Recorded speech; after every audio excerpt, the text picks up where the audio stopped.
Hello, hello. Bon, ça fait une petite heure, une grosse heure même maintenant qu'on est parti sur... Ça fait une heure ? Ouais, ça fait 1h10. Ah, ouais. Ah oui, c'est... Le temps passe lentement quand il n'y a pas de vent. Voilà, donc comme vous pouvez le voir autour de nous, nous avons un vent à décorner les bœufs. Et donc voilà, pour une fois on a pris un peu de départ pas dégueu. On est genre dans les 20 premiers. Là, il n'y a pas tant de bateaux que ça devant nous. Par contre, il y en a beaucoup derrière. Voilà, voilà ce que ça fait. Prendre un départ de course avec quelqu'un qui fait de la régate. Voilà, donc sur cette course on est avec Mister Thomas. Mister Thomas qui fait beaucoup de régates en 420, n'est-ce pas? Ouais. J'aimerais bien arrêter, voilà. passer le mini c'est mieux. Donc 4 heures après le départ, on arrive je pense devant le bord d'Antifer. Donc il y a plein de cargos qui sont là en train d'attendre.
Bon bah c'est relou ça.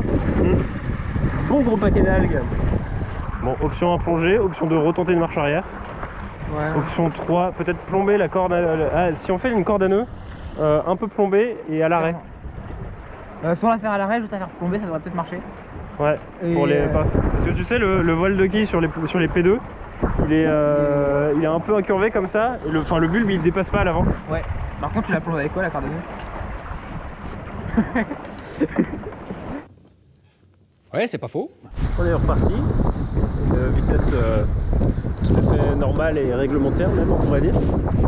Derrière moi il y a le soleil qui est en train de se coucher, plutôt sympa. Des petites vagues qui passent sur le pont de temps en temps, ça c'est moins sympa. Et voilà, Thomas il allait se coucher parce que...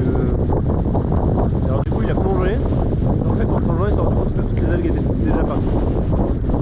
Je sais pas si c'est en virant de bord pour se mettre de la cape, ou en repartant la fois d'avant. On a arrêté le bateau 2-3 fois pour essayer de faire des choses avec des algues avant de plonger. On est au milieu du rail des cargos, donc sur la IS ça ressemble à ça.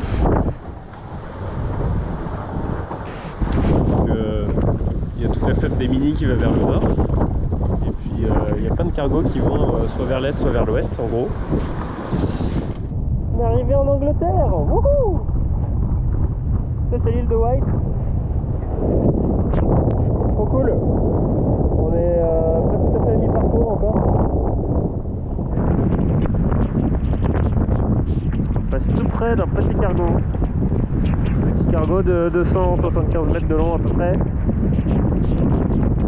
Et qui était plus devant nous. Donc on passe on a un peu abattu pour passer derrière lui. Il y a d'autres petits copains à côté. Début d'après-midi du deuxième jour de cette Calvados Cup numéro 2. On est à l'intérieur du bateau. Et comme vous pouvez peut-être le voir et l'entendre, ça bouge pas mal. Encore là la mer s'est calmée, on a eu pire. Donc voilà, là je vais aller me faire une petite sieste parce que je suis bien éclaté. Et puis on est en train de tenter une petite option un peu vers le sud pour essayer de choper plus de courant. Et donc aller plus vite que les autres. On va voir si ça paye. La mer est bien formée maintenant. On voit. Et la renverse du courant, donc maintenant le vent est contre le courant et ça lève souvent de la mer.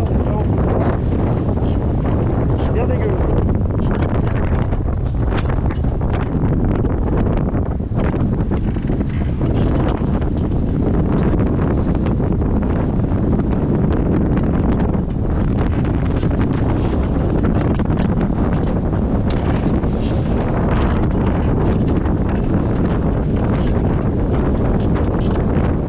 On est à la deuxième nuit de cette Calvados Cup. Il y a encore une petite partie de jour par là-bas, c'est assez joli. On est au milieu du rail des cargos, donc au retour dans la Manche. Là, on a quitté les côtes anglaises il y a quelques heures maintenant. Je viens de prendre mon quart. En fait, quand on est en double, la plupart du temps, c'est plus ou moins du solo à mi-temps. C'est-à-dire que là, je viens de dormir 2 heures. Et maintenant, Thomas est parti dormir 2 heures à peu près.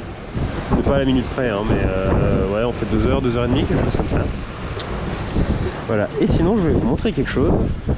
C'est que je viens de détourner mon premier cargo. Donc lui est là. Tout à l'heure, on allait passer vraiment très proche.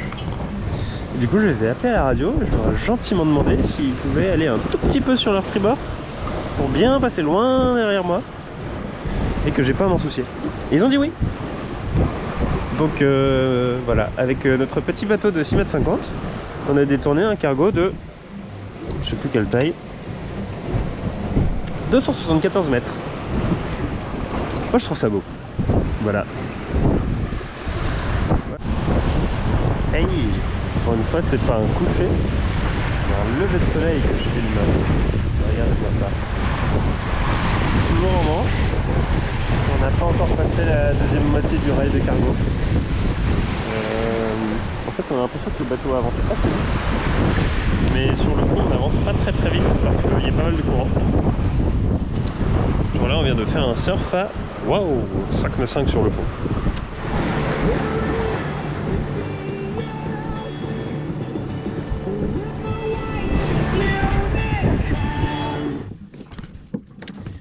Bon, et bien c'est la pétole. Il y a actuellement 2 nœuds 7 devant. On est avec d'autres bateaux là-bas. Il y en a un avec qui on a recollé un petit peu parce que je pense qu'il est resté collé avant nous. Il y en a un autre là-bas. Il a commencé à être collé un petit peu aussi. Et voilà. Pour l'instant on attend un peu. Et regardez la super technique de Thomas pour ne pas choper les coups de soleil. Voilà, donc on a un nouveau parasol à bord d'Alphonse. Voilà, personne du Génois. Hey, petit changement d'ambiance. On est sous ski maintenant. Un peu lopé. On vient de se lever entre tous les cargos qu'on voit là-bas.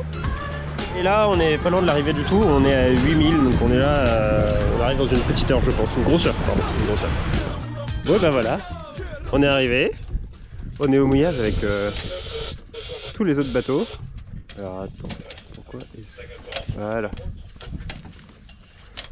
Je sais pas si on voit devant, derrière aussi. Devant, il y a une deuxième ligne de mouillage et puis juste devant il y a Thomas là en gros plan. Enfin voilà, bon bah maintenant on attend que les portes du port ouvrent dans une grosse heure à peu près là. Et voilà, en attendant bah, on profite du coucher de soleil, tout ça, couleur sympathique, on mange un petit morceau, on se repose, on range un peu le bateau, tout ça quoi. Voilà.